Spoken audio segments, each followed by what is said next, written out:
మనం ఎన్నోసార్లు చూస్తాం, కొంతమంది ఎక్కువసేపు ఎండలో నుంచున్నప్పుడు, లేకపోతే చిన్నపిల్లల్ని చూస్తాం ప్రేయర్ లైన్లో నుంచున్నప్పుడు కొంతసేపుకి కళ్ళు తిరిగి పడిపోతారు.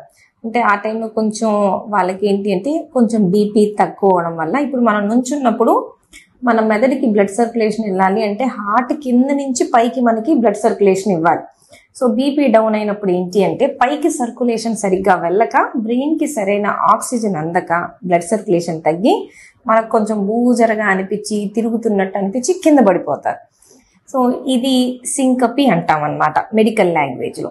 సో ఎప్పుడైనా కానీ మనకు తెలిసిన వాళ్ళకు ఇట్లా కళ్ళు తిరిగి పడిపోయేటట్టు ఉంటే మాత్రం అన్నిటికన్నా ఇంపార్టెంట్ థింగ్ ఏంటి అంటే ఇప్పుడు మనం స్ట్రెయిట్గా పడుకొని ఉన్నాం అనుకోండి, బీపీ తక్కువ ఉన్నా కూడా హార్ట్ నుంచి బ్రెయిన్కి బ్లడ్ వెళ్ళిపోద్ది.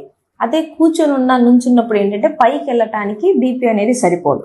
కాబట్టి కళ్ళు తిరుగుతున్నట్టు అనిపిస్తే మాత్రం మనం వెంటనే చేయాల్సింది ఏంటి అంటే అట్లా పడుకోవాలి. కూర్చుంటే కూడా సరిపోదు, కూర్చున్నా కూడా సర్క్యులేషన్ సరిగ్గా అందదు. కాబట్టి వెంటనే మనం ఎక్కడున్నామో మొహమాట పడకుండా సిగ్గుపడకుండా ఎక్కడున్నా కానీ ఫస్ట్ స్ట్రెయిట్గా పడుకోవాలి.